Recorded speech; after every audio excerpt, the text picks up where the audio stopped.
Assalamualaikum warahmatullahi wabarakatuh. What's up geng, stay safe, happy healthy there ya. Ini vlog kedua kita bersama Jang Sekar Aji yang jauh-jauh datang dari Jawa Timur. Jang, udah seger ya? Alhamdulillah. Alhamdulillah ya. Alhamdulillah. Ini kita baru jalan-jalan di Kota Tua, termasuk tadi Jang Sekar Aji ziarah ya ke penjara Gua Tanah, dan nanti ada beberapa pertanyaan di Curcol Hitam 98 ini, apa yang tentang milenial, tentang keindonesiaan kita, tentang harapan ke depan untuk generasi muda milenial Indonesia. Kita sambil jalan, Jeng ya. Yes. Jeng, tadi pas keliling Kota Tua, apa yang dirasakan, Jeng? Kalau dirasakan ini di Kota Tua ini memang secara auranya memang sebenarnya bagus untuk milenial, bisa mengembangkan diri secara sejarahnya. Tapi seringkali ketika kita ke tempat-tempat prasejarah itu kadang lupa kalau kita memang harus kirim doa, kita harus permisi. Nah dari situ kita bisa mempunyai budi pekerti dari luhur kita, gimana ke depannya, nanti tuntunannya gimana, lebih baik atau enggak. Itulah yang harus kita kembangkan. Jadi nggak kita kesampingkan karena kita masih muda, terus kita kemana ya begitu aja, nggak bisa. Tetap kembali lagi ya, kita harus kulon-nuwun tempat-tempat seperti ini untuk pengembangan itu di era-era yang seperti sekarang. Yang muda ini memang harus berjuang. Kalau nggak yang muda gimana Bang?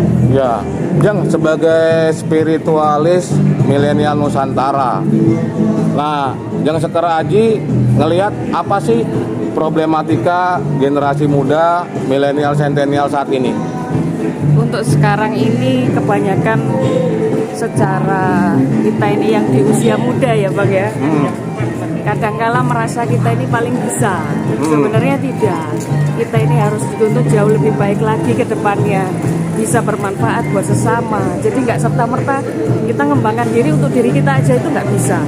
Harus bermanfaat, yang bisa saling membangun, menjadikan satu, sampai nanti semua bersama-sama menjadi baik. Itu. Nah kalau misalnya apa ke depan itu ya, sebenarnya apa yang diharapkan dari milenial Indonesia ya, karena kan sebenarnya kita ini punya potensi sumber daya manusia, khususnya generasi muda yang bonus demografi dalam waktu dekat ini akan sangat berlimpah. Betul. Bahkan di tahun depan itu kemungkinan ada sekitar 130 juta kalangan muda. Nah, sebenarnya bagaimana cara yang Jang Sekar Aji lihat untuk generasi muda bisa menempa diri? Kalau untuk saat ini ya Bang ya, saat ini memang generasi muda itu terbentuk hanya melihat dirinya sendiri. Sedangkan kita ini harus menjadi satu wadah, satu milenial yang bermanfaat, yang bisa bergabung untuk bisa membangun, untuk bisa berjuang bersama supaya kedepannya lebih baik. Nah, seperti ini kita kasih contoh karena kita mampu untuk bisa mengembangkan wilayah tertentu. Kayak kita contoh ini di Kota Tua. Kita yang muda ini harus bisa mengembangkan, punya ide-ide gagasan.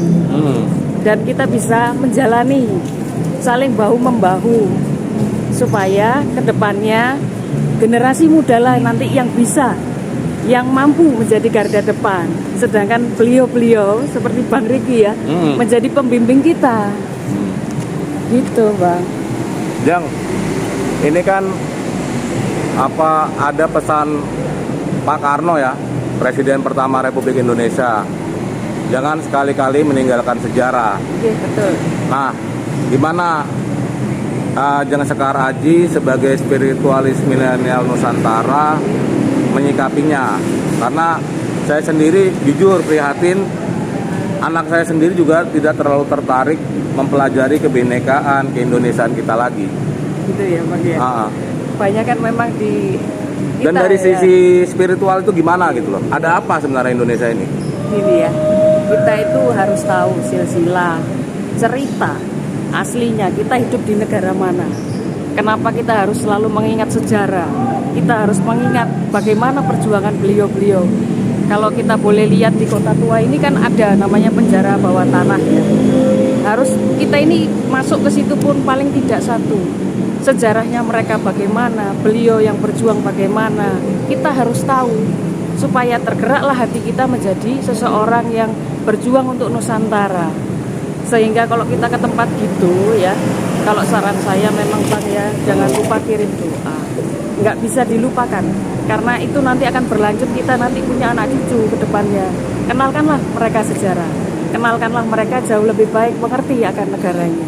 Gitu Bang. Terakhir Jang, terakhir sebelum kita pisah, ada nggak isyarah langitan ataupun bisikan langit yang Jeng Sekar Aji dapatkan tentang Indonesia di tahun 2023 dan tahun-tahun mendatang? Jadi yang saya boleh bilang ini ya, Bang, isyarah kita untuk kedepannya akan ada satu sosok beliau yang ada tongkat komando. Beliau ini akan diberi amanah tongkat komando yang sekarang itu sebenarnya sudah dekat. Tongkat komando itu biasanya hanya dimiliki oleh pemimpin. Kalau misalnya saya dari sisi spiritual, sosok tersebut akan bisa membuat lebih jaya atau dibilang kemuliaan rezeki. Secara tidak langsung makmur, sampai kalau bisa nanti anak cucu jangan mengalami kesulitan. Jangan lupa, lihatlah sosok yang pemimpin menurut kakak atau kakak semua ini bisa tahu sekarang siapa yang pejuang itu sejati, hatinya yang tulus ikhlas, itulah yang terbaik kakak. Oke. Gitu Bang. Makasih banyak loh Jeng ya. Ya, sama-sama. Makasih banyak udah jauh-jauh mau luangin waktu ke Jakarta. Iya. Mudah-mudahan Jeng Sekar Aji sehat terus, Amin. berkarya terus, dan jangan lupa terus sebarkan gagasan-gagasan kebaikan buat Nusantara yang lebih maju.